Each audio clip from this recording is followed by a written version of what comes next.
지난번에 이제 우리 어 글렌 가바드 책께서 지난번에 설명하신 그 내용 중에 이제 분열은 이제 어떤 면에서 보면 이제 ongoing process라고 이렇게 하셨었는데, 이거 이제 어떤 삶 자체가 어떤 리플렉션하는 능력이 계속 불화하는 그런 과정이기도 하고, 또 이런 리플렉션은 이 분열을 인지해가는 과정이라고도 했는데, 아직 제가 잘 몰라서 그런 거긴 하지만 어떤 자기 자신에 대한 리플렉션, 관조, 이런 것도 보통의 경우에는 어떠한 자기의 숨겨둔 욕망, 이것이 이 관점에서 리플렉션 하는 게 아닐까, 이런 생각을 좀 해보았습니다. 음, 예를 들어 어떤 사람이 내가 지금 내 삶을 되돌아보건데 난 너무 욕심을 부렸어, 이제부터 내려놓고 살고 싶어, 이런 얘기를 했을 때 예전에는 참 멋있구나라고 생각을 했는데, 지금 생각하면 저 사람이 시기 질투가 또 저런 식으로 또 이렇게 뒤로 돌리는구나라는 이런 느낌을 받거든요. 그래요. 그래서 리플렉션도 분명히 숨겨둔 뒤에 욕망이 있을 것 같아. 저도 저 자신이 내가 이랬구나 라고 할 때 있지만, 또 어느 시점이 지나서는 그것도 아닌 것 같은데, 이러는 걸 보면 리플렉션 뒤에도 알 수 없는 또 그 어떤 욕망이 뭐 다른 어떤 결핍이 작동하는 거 아닐까, 아주 이런 생각을 좀 해보는. 아주 중요한 성찰이에요.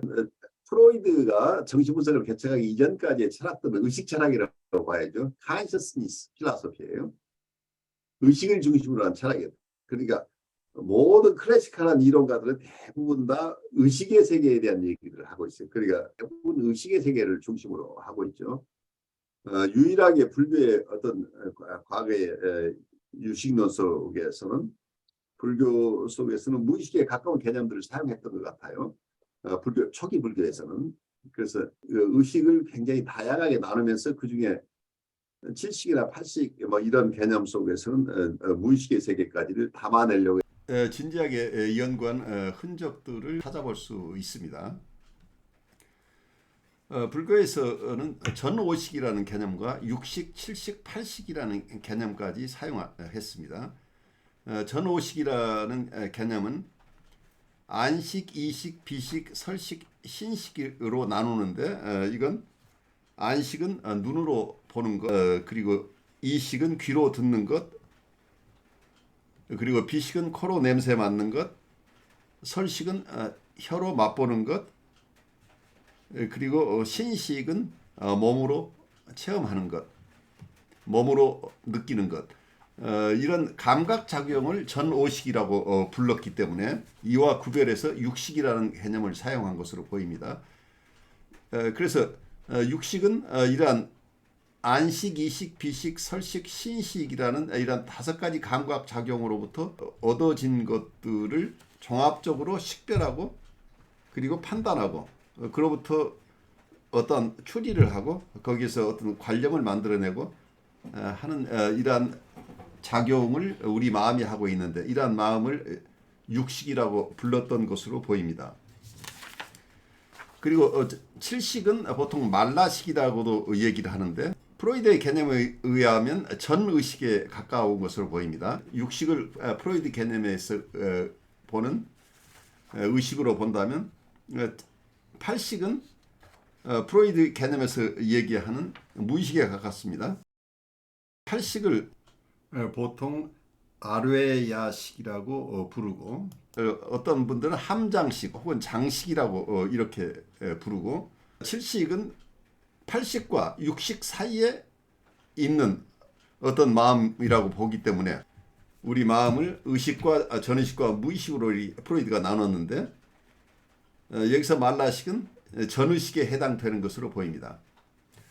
그래서 사실은 쉽지 않은 얘기입니다만, 불교에서 얘기해온 전오식은 감각작용이라고 이해가 되고, 그리고 육식은 프로이드의 의식에 해당하고, 칠식은 프로이드의 전의식에 해당하고, 팔식은 프로이드의 무의식에 해당한다.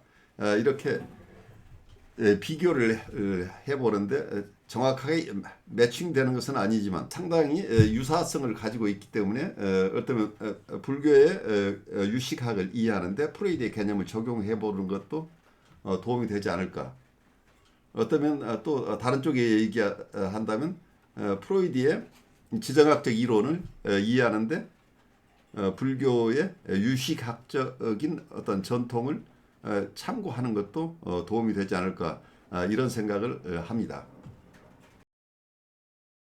구체적으로 인간의 무의식에 대해서는 본격적인 탐구를 시작한 것은 무의식의 개념은 다른 분들도 썼지만 어쩌면 체계적으로 연구를 한 게 프로이드죠. 그러다 보니까 지금까지 의식의 세계에서 가지고 있었던 철학을 무의식의 세계까지 확장했다고 봐야 되죠, 지금.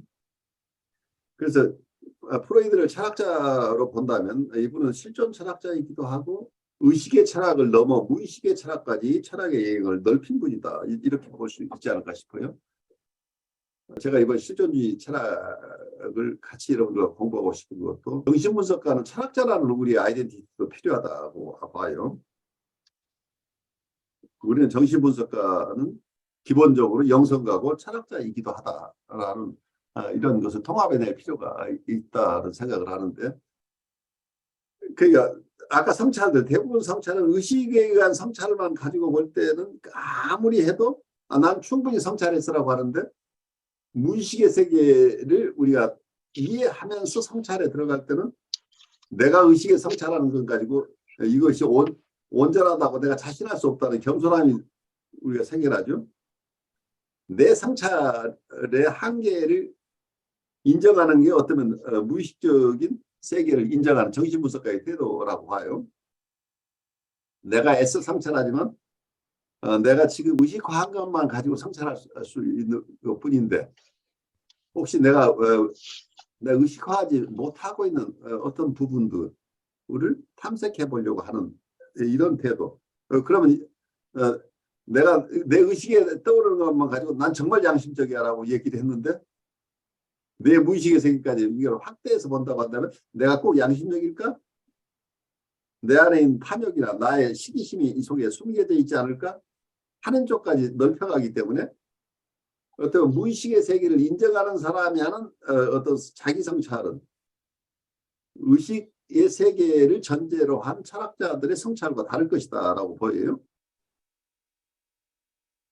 그래서 의식을 중심으로 한 철학을 넘어서서 의식과 무의식을 통합해내는 정신분석가이면서 철학적인 사유를 하는 사람은 다를 것이다. 그래서 통찰의 폭이 훨씬 넓어질 수 있다 하는 이런 생각을 해봐요. 의식적으로 인지할 수 있는 자기 성찰, 리플렉션은 역시 그 의식적인 한계가 있다. 이런 말씀으로 들리고요. 역시 네. 제 선입견인지 모르겠으나 그래서 그 사람의 진정한 성찰은 사실은 이루어지지 않았고 또 한편으로 보면 자기의 그 무의식적인 근원적인 그 입장은 아마도 그 클라인이나 프로이드식으로 보자면 어떤 죽음 본능 혹은 이제 삶의 본능 혹은 이제 어떤 박해불안, 멸절불안 이런 쪽으로 봐야 될 것 같다 이런 생각을 좀 했습니다. 그래요. 정신분석적인 입장에서 자기 성찰을 끊임없는 무의식의 탐구까지를 포함해야 되는 거죠. 그래서 우리의 무의식의 영역을 우리가 어디까지 잘 탐구해 나가느냐가 중요하지요. 무의식의 의식화라고 하는 게 어쩌면 인격의 성장 과정이라고 볼 수 있어요. 내가 아는 나. 그러니까 내가 최소한 이중인격자라는 걸 우리가 우선 인정해야 돼요. 여러분 정신분석을 공부한다는 것은 내가 이중인격자임을 만천하에 드러낼 용기가 있어야 돼요. 내가 모르는 내가 내 안에 있는데 내가 모르는 나의 영역에서 내가 아는 나로 점점 그 영역을 넓혀가는 과정이 정신분석의 과정이에요.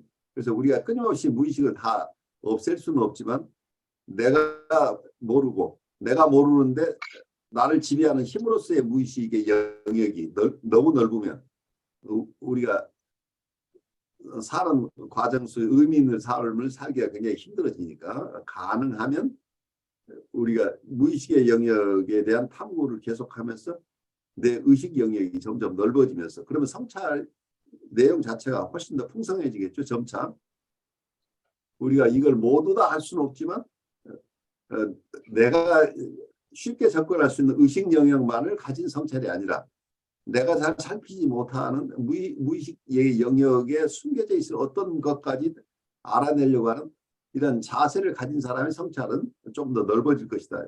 하루아침에 이게 다 이루어지지는 않지만 그래주얼리 점점 의식의 폭이 넓어질 것이다. 그래서 의식이 넓어진다고 하는 것 자체는 이거 자체가 인격의 성숙도라고 머추리티라고 우리가 이해할 수 있겠죠.